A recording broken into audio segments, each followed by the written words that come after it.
Dios le bendiga y Dios le guarde. Estamos empezando la unidad sobre la perspectiva histórica de la doctrina del Espíritu Santo. Dice nuestro libro de texto, cuando salíamos de las páginas del Nuevo Testamento y consideramos el testimonio de los cristianos en el periodo inmediatamente posterior acerca de la persona y la obra del Espíritu Santo, es posible recibir algunos cambios dignos de tomar en cuenta.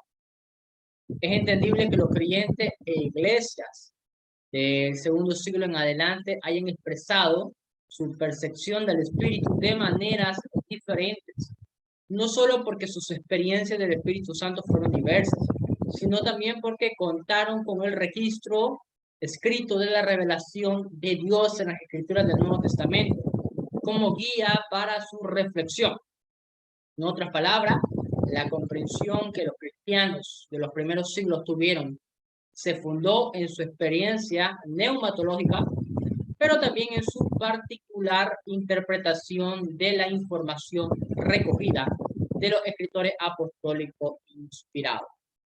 El cristianismo apostólico se caracterizó por una experiencia cristiana real del Espíritu, sin demasiada reflexión en torno a lo que estaba implicado en la experiencia. Entonces, ¿qué es lo que nos está diciendo esto? Lo que nos está diciendo es que posterior a las páginas de la iglesia primitiva, la iglesia que continuó, más allá de lo que la escritura nos dice, fue una iglesia más experiencial, no tanto reflexiva. Hay periodos en la historia de la iglesia en que la iglesia sí fue reflexiva y donde fue desarrollando su teología.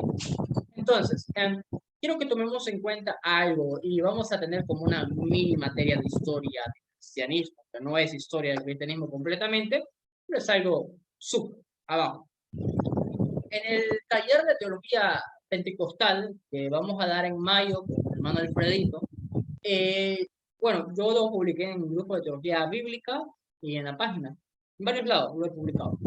Y he recibido una serie de comentarios negativos referente al taller. Más allá de que tiene un costo simbólico de $7, vamos a dar el factor 3.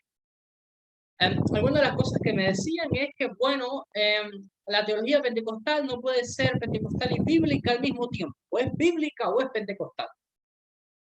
Otros dijeron que el pentecostalismo es una secta. Otros dijeron que la iglesia no tiene denominaciones, que Cristo no fundó denominaciones, etcétera, etcétera, etcétera. Comentarios de personas que nunca han tomado una materia de historia del cristianismo, quizás nunca han estudiado neumatología, solamente han leído su Biblia y lo que su organización les ha enseñado. Entonces, la iglesia cristiana, y esto les enseña, esto es lo que nos enseña la perspectiva histórica, ha tenido un desarrollo y reflexión teológica diverso. Por aquí encontré la palabra diverso.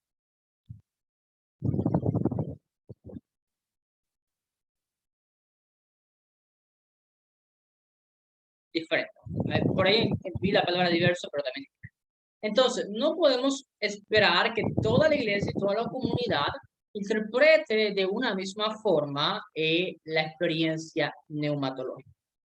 Es de ahí que se deriva la neumatología pentecostal, cómo los pentecostales entienden la doctrina del Espíritu Santo. Y hay neumatología reformada, hay neumatología ortodoxa, de la iglesia ortodoxa, hay neumatología anglicana. Entonces, todas estas etiquetas denominacionales es como los diferentes grupos de cristianos han interpretado la doctrina del Espíritu Santo.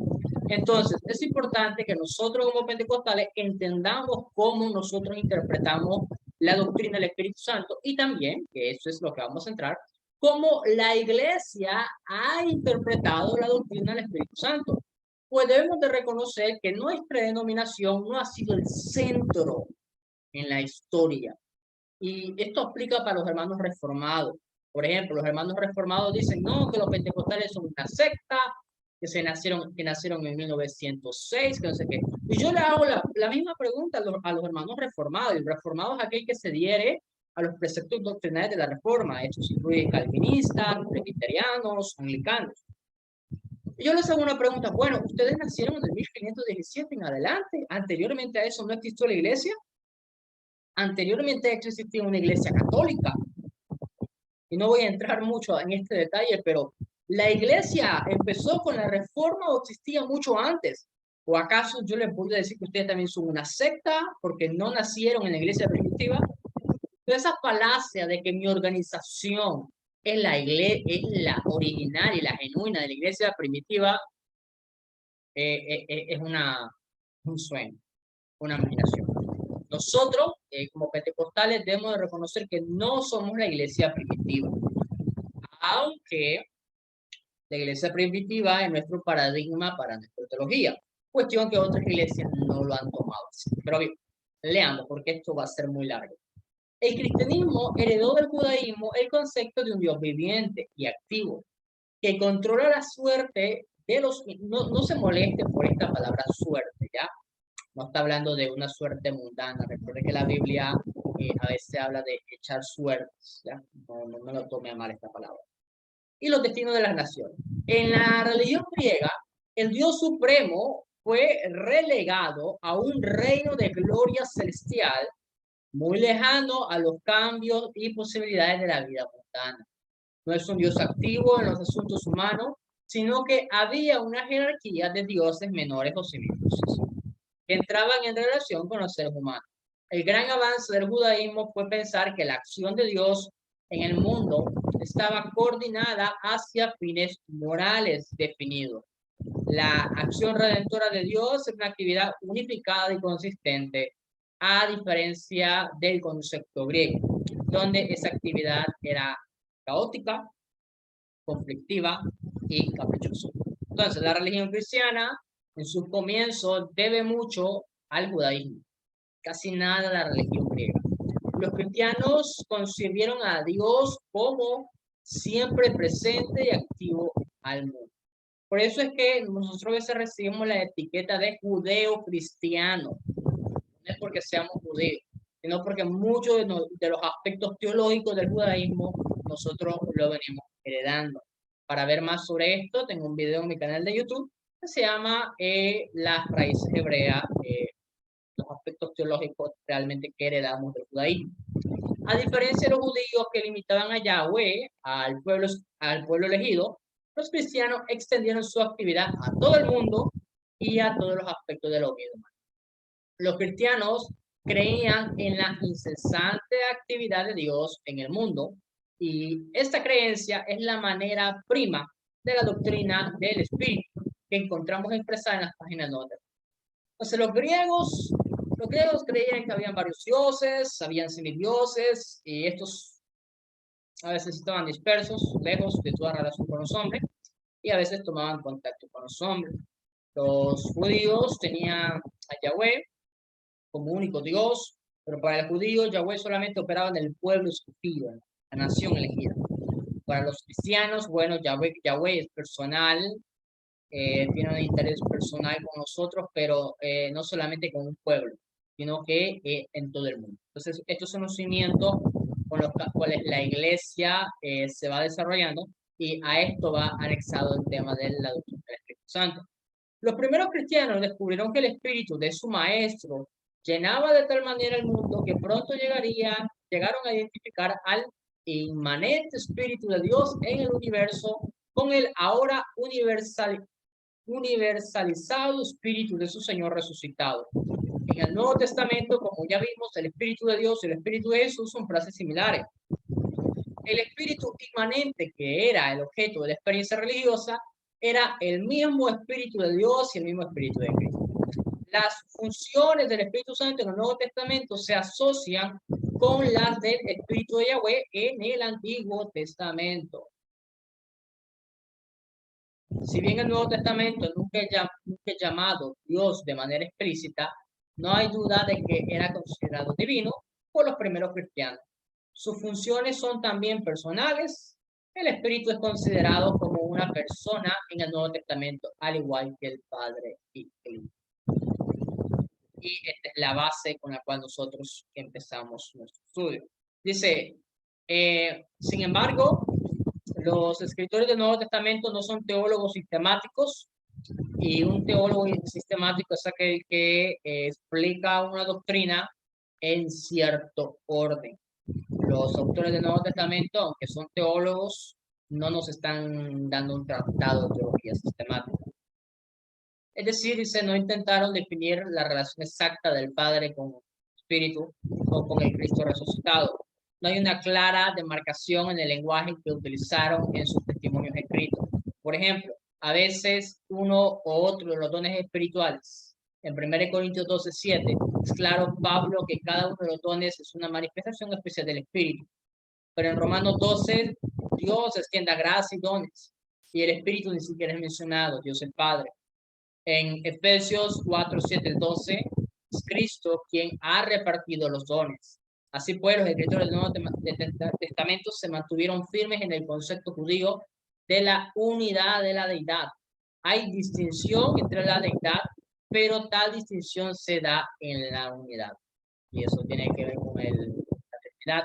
No hay tres dioses, es decir, no hay triteísmo, sino un solo Dios, pero revelado como Padre, Hijo y Espíritu Santo. El Espíritu Santo no es una personalidad diferente de la personalidad de Dios. Él es Dios en acción. En el Nuevo Testamento, en un momento, en el Nuevo Testamento, el Espíritu Santo es Dios en acción en la vida de los seres humanos.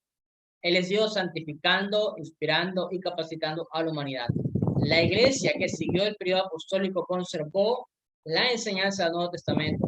Estos creyentes hicieron explícito lo que estaba implícito en el Nuevo Testamento, sin agregar nada. Si bien el Nuevo Testamento no dice que el Espíritu Santo sea Dios, la iglesia lo confesó como tal. Este reconocimiento tomó tiempo. La evolución de la teología de la iglesia fue un proceso lento. La iglesia no estaba ansiosa por pretender un conocimiento pleno de la naturaleza interna y de los misteriosos consejos de Dios. Se sentía satisfecha con la revelación del carácter y el propósito de Dios, contenido en los escritos del Nuevo Testamento. Pero los herejes la obligaron a defender su fe, a sugerir teorías que finalmente podían haberla destruido. Esto movió a la iglesia a prestar más atención a la persona y obra del Espíritu Santo. Entonces, un dato histórico. ¿Qué es lo que motiva a una iglesia que no tiene sistematizado su conjunto de doctrina a sistematizar y poner por orden y escrito y por regla qué es lo que la iglesia cree? Bueno, las herejías destructivas. Esto lleva a la iglesia a ser más ordenada con su conjunto de creencia. Entonces, donde hay un desorden doctrinal, la iglesia tiene que poner orden.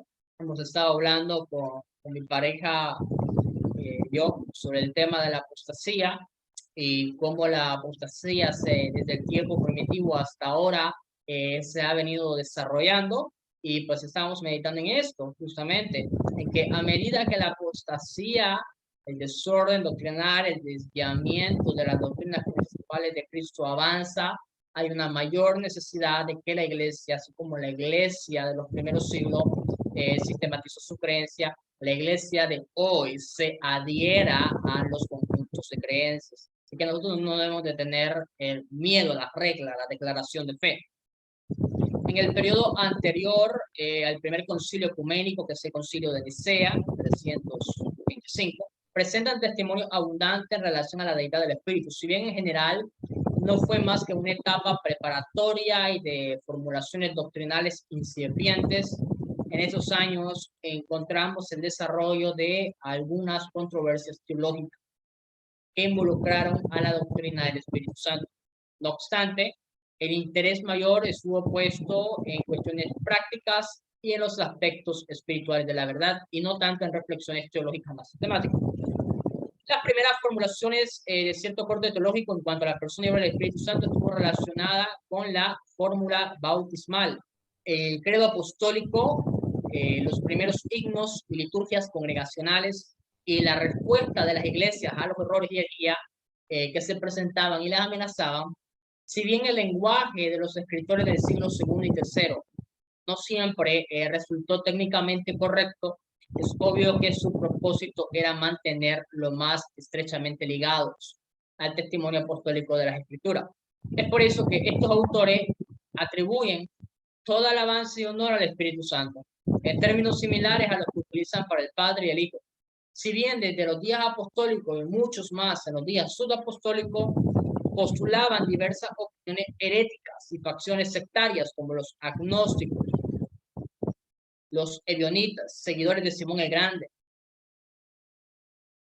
Estas manifestaciones fueron excluidas de la comunión, de la coinonía con los cristianos troncales y fueron considerados como estando fuera de la iglesia. Ahora, aquí vamos a hablar de algo muy importante como es los padres apostólicos y para eso permítame un momento.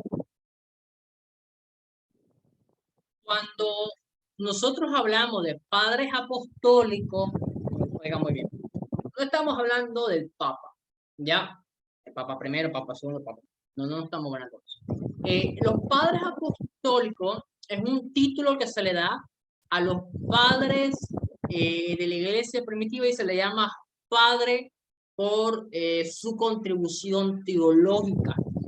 Ellos contribuyeron a la teología de la iglesia cristiana. ¿Ya? No es un término católico ni nada, históricamente está así. Padres apostólicos. Los testimonios subapostólicos más tempranos en cuanto a la deidad del Espíritu Santo son numerosos y se encuentran mayormente en los escritos de los así llamados padres apostólicos, líderes que se suponían habían conocido a los apóstoles. Estos escritores produjeron obras ocasionalmente que respondían mayormente a las necesidades locales del momento y de ninguna manera eran tratados teológicos sistemáticos. Sus referencias al espíritu no agregan mucho a una definición de su persona y obra. Al menos no representan una ampliación de lo que dicen los documentos del Nuevo Testamento. Dos de ellos, Pseudo Clemente y el autor del Pastor de Hermas, incluso confunden al Espíritu Santo con el Hijo o con la palabra de Dios. Otros, en cambio, como Clemente de Roma e Ignacio de Antioquía, hablan del Padre, el Hijo y el Espíritu Santo con una comprensión mucho más clara de la singularidad del Espíritu y de su naturaleza divina. En general, los padres apostólicos utilizan con frecuencia el triple nombre de la Trinidad, Padre, Hijo y Espíritu Santo, como fórmula que evidentemente era común en la adoración de las iglesias de sus días, especialmente en el bautismo. En una obra que corresponde a este periodo, el martirio de Policarpio, se incluye lo que sería la primera doxología fuera de la Biblia, o sea, la primera alabanza escrita, en la que el Espíritu Santo es exaltado junto con el Padre y el Hijo. Esto significa que implícitamente en las prácticas de estas iglesias reconocían la personalidad y divinidad del Espíritu. De todos modos, esta enseñanza neumatológica comenzaba y terminaba necesariamente a partir y en torno de la experiencia personal del Espíritu, como indica Henry B. Swift. Vamos a dejarlo en Henry. Todavía no había una teología formal del Espíritu ni ningún esfuerzo por crearla. Tampoco había alguna herejía consistente, pero la presencia del Espíritu en el cuerpo de Cristo era aceptada por todos lados como un hecho reconocido de la vida cristiana. Vamos a considerar algunos padres apostólicos más destacados y su enseñanza más importante en cuanto a la comprensión que tenían de la persona y obra del Espíritu Santo. Son bastantes padres de la iglesia, así que solamente vamos a leer el último párrafo, ¿ya? Empezamos con el primero, Clemente de Roma.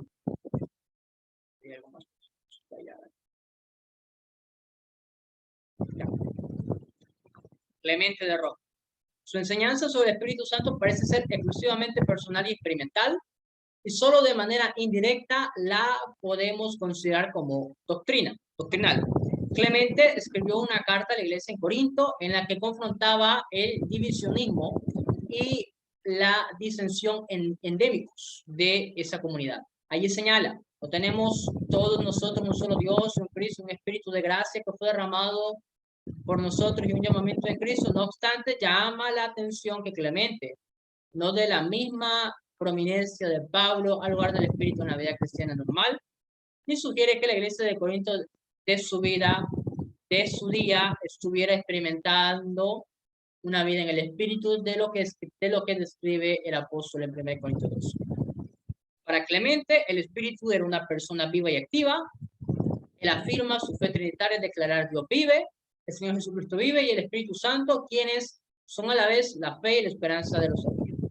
Por eso es necesario que los corintios aprendan de una buena vez que eran cuerpo cristiano, cuya unidad debían preservar.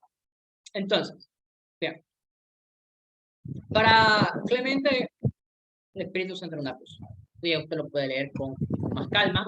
Nótese que estos escritos son escritos, son reflexiones teológicas, cartas de cristianos de los primeros siglos. Y actualmente hay obras en español que están dedicadas por lo menos a lo mejor de los escritos de ellos. Entonces, no está leyendo la Biblia directamente, pero está leyendo el pensamiento de los primeros cristianos. Alfonso Ropero, voy a mostrarles aquí sus padres.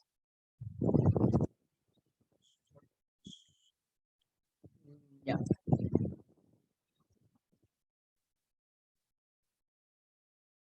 Aquí está. CLIE tiene, no sé si aquí están completos todos los que yo tengo la colección completa, pero CLIE tiene obras de estos padres apostólicos. Tiene una obra que tiene lo mejor de los padres apostólicos y obras separadas que son ya dedicados a ciertos padres. A mí me encanta leer a Tertuliano, Agustín de Hipona, ¿no? Soy muy fanático de Agustín de Hipona, Orígenes,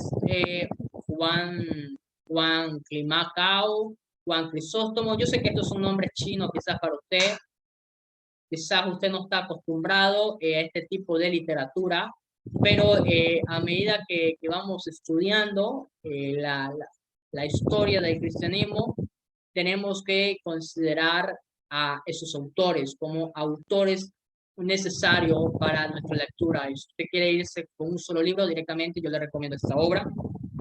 Y tenemos la Didache, lo mejor de los padres apostólicos, la Didache, las cartas de Clemente, Ignacio Mártir, Policarpio, Bernabé, Diogneto, fragmento de Papías y el pastor de Hermas. Si usted no quiere comprar toda la colección, yo le recomiendo que compre directamente esto. Se lo puede encontrar en físico o en digital. Sigamos. Ya, Ignacio de Antioquía. Según el historiador George P. Fisher, la personalidad y el oficio distintivo del Espíritu Santo son claramente establecidos por Ignacio. Al igual que Clemente, Ignacio expresa en sus escritos su experiencia personal del Espíritu Santo, más que intento de sistematizar su pensamiento. Escribió 7 cartas que transpiran convicción de poder espiritual y constituyen una fuente riquísima en cuanto a su percepción de la persona y obra del Espíritu Santo. Se destaca en sus escritos la atención que presta a las diversas manifestaciones del Espíritu en sus dones, ministerios de la Iglesia, especialmente el don de profecía, o el área de conocimiento, revelación espiritual. Él veía evidencia de la obra del Espíritu en la vida de los miembros de la Iglesia, a quienes él describe en su carta a los Efesios como piedras del templo preparadas de antemano para el edificio de Dios. Pastor de Hermas.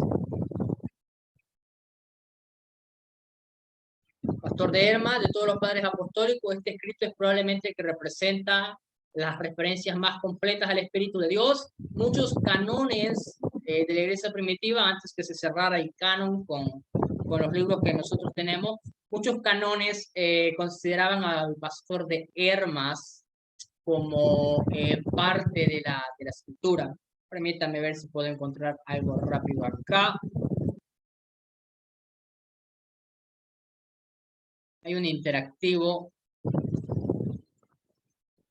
que tiene logos que quizás nos pueda mostrar qué canones, comparación de canones, tiene el pastor de Hermas. Vamos a ver si lo podemos encontrar. Nuevo Testamento, miren, aquí están las cartas de estos personajes. Vean, primera de Clemente, segunda de Clemente.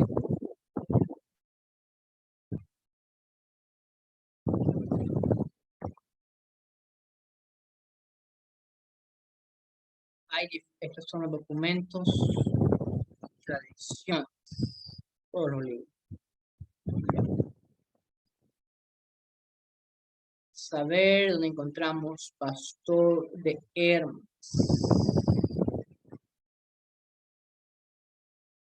Epístola de Bernabé, la de Daqué, Clemente, Hechos de Pablo. Todos estos son escritos antiguos, ¿ya? No se preocupen. Aquí está, pastor de Hermas. Ya, no me dice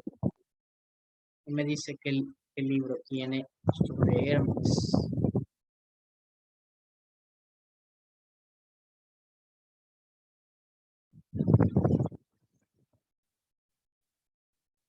Vamos a hacer un último intento, ¿ya? Si no, vamos a revisar después. Sesiones.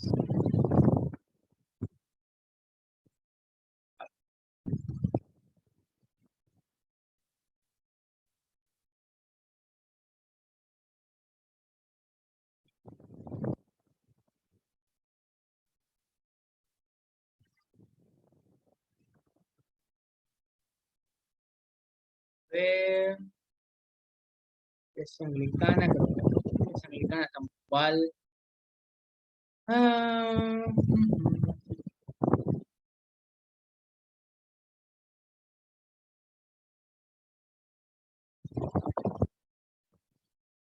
Bueno, creo que lo buscaré nomás fuera de cámara. ¿Qué iglesia es qué iglesia o qué manuscrito es el que tiene pastor de Hermas? Es un último intento acá, epístolas.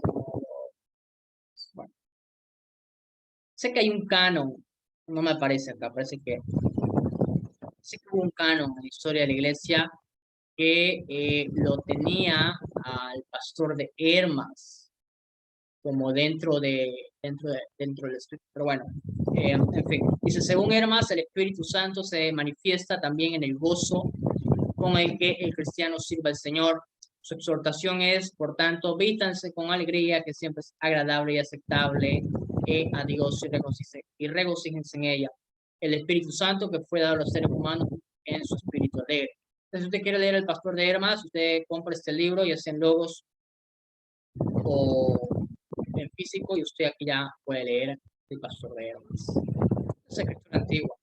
Los apologistas. Ahora, los apologistas fueron los primeros escritores que se propusieron defender la fe cristiana de las acusaciones populares y los ataques más sofisticados de los intelectuales de su día. Su propósito fue doble. Por un lado, querían demostrar la necedad y debilidad del paganismo, y por otro, deseaban presentar la fe cristiana como una religión intelectualmente válida.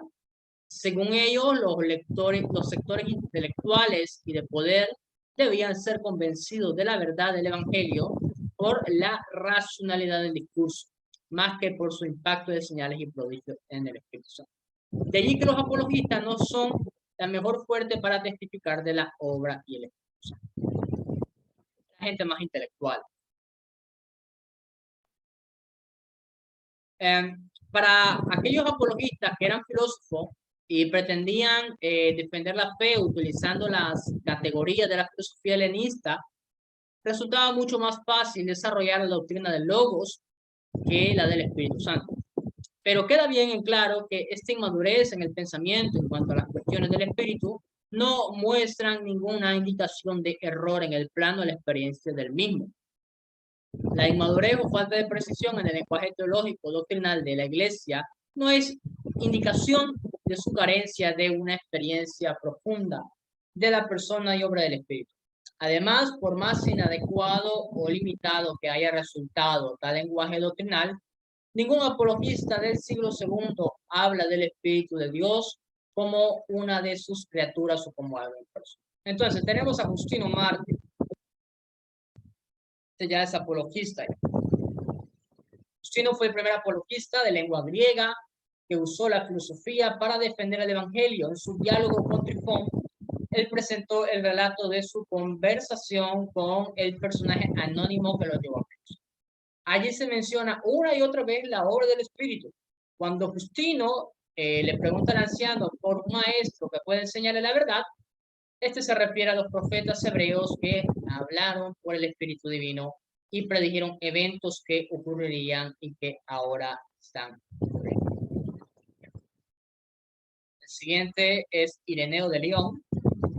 Para muchos, las obras de Ireneo son las más profundas en teología. Ireneo fue el más grande de los teólogos del segundo siglo y obispo de la ciudad de Galia.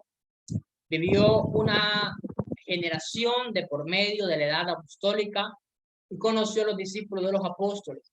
Su teología es fiel al cristianismo histórico y su obra escrita representa un intento de defender esa fe de las amenazas de las herejías, especialmente del agnosticismo. En sus argumentos, el Espíritu Santo ocupa un lugar fundamental.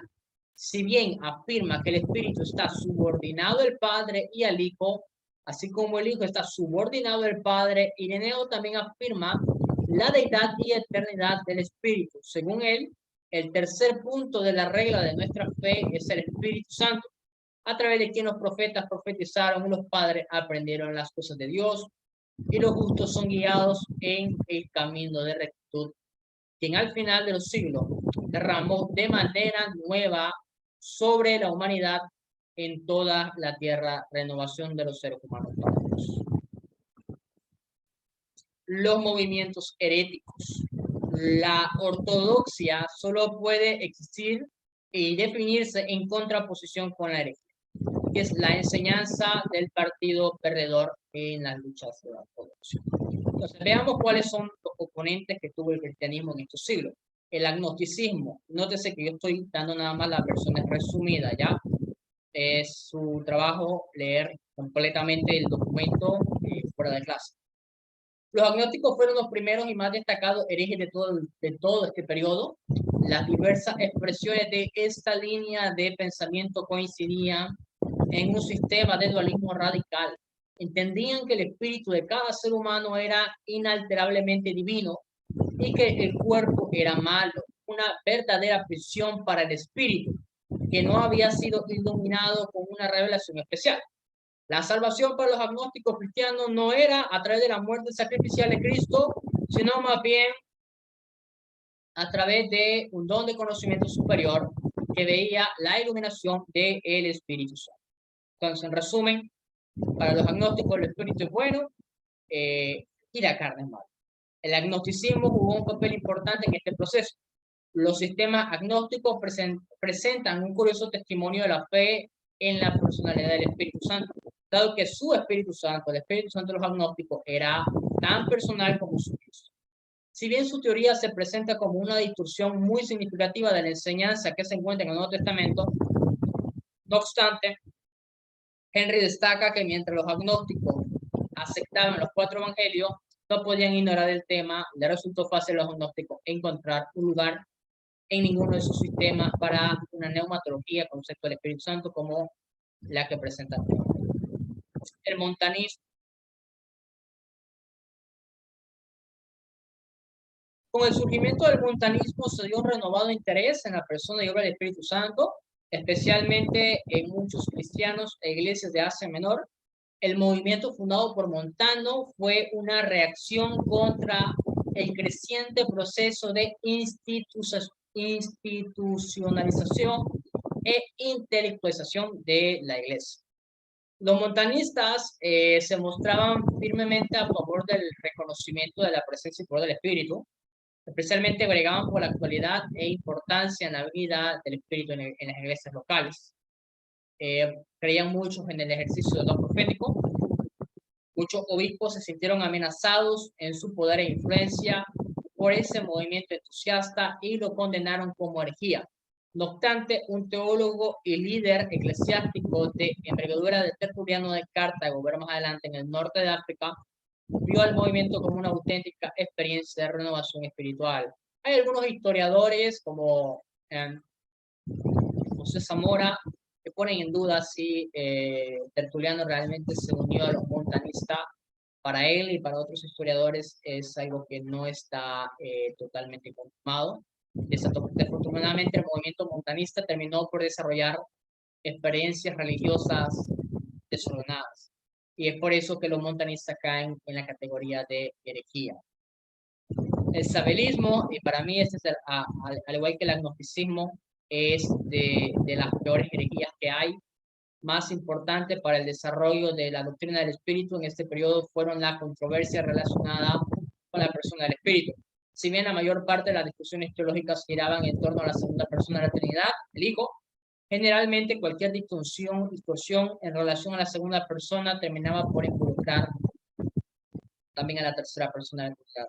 En este sentido, surgieron dos fases de error neumatológico. El primero fue el sabelismo, en sus formas más tempranas, y el segundo fue el arrianismo, que vamos a considerar más adelante. El sabelismo negaba que Dios fuera tres personas y afirmaba que el Padre, Hijo y el Espíritu Santo eran solamente manifestaciones de la deidad. Y se lo voy a resumir. Para Sabelio, Cristo es el Padre y el Espíritu Santo es Cristo. Cristo es el Espíritu. Y de los sabelistas es que sale lo que hoy conocemos como los Jesús solos. Para ellos, Cristo es el Espíritu y Cristo es el Padre. El macedonismo, de todas las expresiones heréticas de este periodo, probablemente la que más afectó a la formulación de una neumatología sana fue el macedonismo.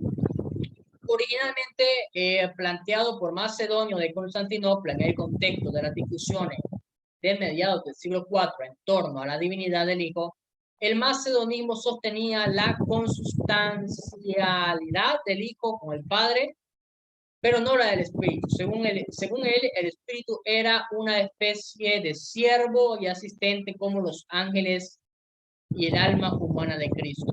En el año 362 se llevó a cabo un sínodo en Alejandría donde se discutió la cuestión, de modo tal que la controversia, que al principio parecía limitarse a la divinidad del Hijo, se extendió a la persona del Espíritu Santo. La realidad es que muchos padres conciliares que defendían celosamente la divinidad absoluta del Hijo no tenían el mismo reconocimiento respecto al Espíritu. El desafío de Macedonio, de Constantinopla y otros motivaron a la Iglesia a considerar la neumatología con mayor atención. La teología del segundo y tercer siglo. Algunos teólogos del segundo siglo llevaron la doctrina del Espíritu Santo más adelante y la desarrollaron con mayor amplitud. La divinidad y personalidad del Espíritu llegó a ser reconocida plenamente por teólogos del nivel de Ireneo de León, a quien ya mencionamos.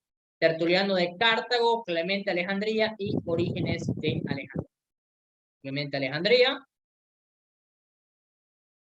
Clemente habla del Padre, del Hijo y del Espíritu Santo como la triada santa.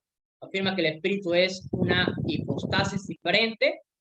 Switted, nuestro Henry, indica que el Padre alejandrino habla libremente del Espíritu Santo y con mucha belleza, pero con referencia ya sea a algún pasaje de la Escritura o la experiencia de la vida cristiana. Su propósito era armonizar la filosofía griega con la doctrina cristiana o las verdades de la ciencia humana con la verdad de la relación divina.